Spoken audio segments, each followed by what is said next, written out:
Thank you.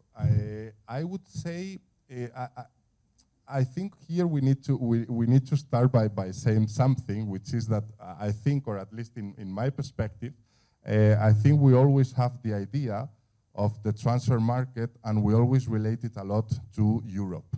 And it's true that, as I said, the most number of transfers take place in Europe, but I think we need to understand the transfer market as a whole, in the sense that, for example, if we speak about Africa, we are speaking about the second largest confederation of FIFA. As you may know, of course, FIFA is, or there are 6 confederations part of FIFA, and basically CAF, with 54 member associations, is the second one after UEFA, with only 55, so only one more. So we are speaking about an enormous transfer market. In terms of, I would say more a little bit the transfer trend in Africa, I would say that if we take the last 10 years, I would say that Africa, in terms of outgoing transfers, so in terms of transfers of players from Africa member associations to other parts of the world, I think it would be the, sorry, that was me? Sorry, I don't know if it was me. I would place it after UEFA, after CONMEBOL, and after AFC. So it would be before CONCACAF and before OFC in terms of outgoing transfers.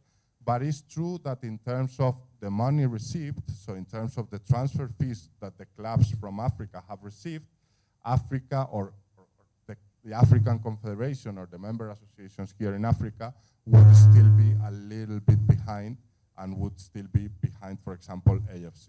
So I think on that aspect, even if the number of transfers is a quite huge number, I think there is still a room to develop a bit in the terms of the transfer fees that the clubs from Africa receive when they sell their players outside. And what about in inter-Africa transfer within the continent? How active is that market, both in terms of number that is passed on numbers and also in terms of economic numbers? How? Yeah. A lot. Very, very, very active. The African market is actually very, very, very, very big. I would say there have been around 25,000 transfers between countries of Africa.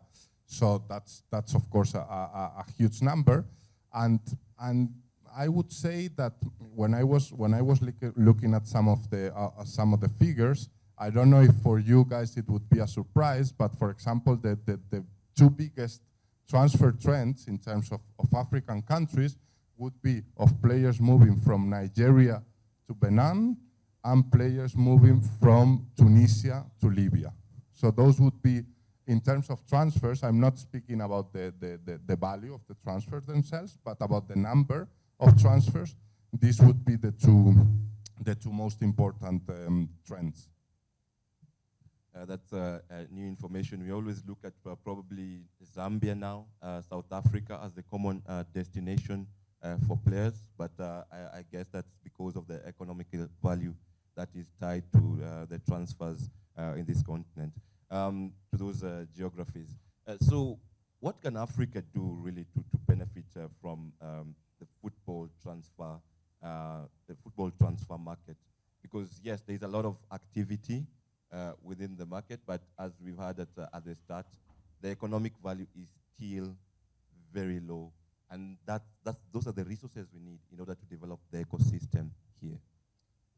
I think here there are various aspects that we need to develop. So I think, first of all, I don't think we just need to focus on the transfer fees themselves, which of course is an important source of revenue for all the clubs, but I think there is another source of revenue important for African clubs, which is the solidarity contribution and the training compensation, which I don't know if you are all aware about those two systems or those two principles, but basically what the reward are the players that have been trained by the clubs. So I mean, for example, sometimes I prefer to put practical examples rather than to focus on the theory. Maybe if you are speaking about transfer fees themselves, maybe it's possible that there is not a player from Kenya or from Tanzania or from Algeria or from Morocco, maybe it's not going to be transferred for a huge amount of money to a European club or to an Asian club, but it's true that afterwards, maybe if that player develops properly and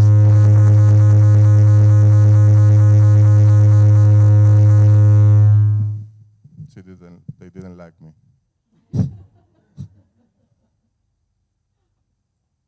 Yeah? Yeah? Sorry.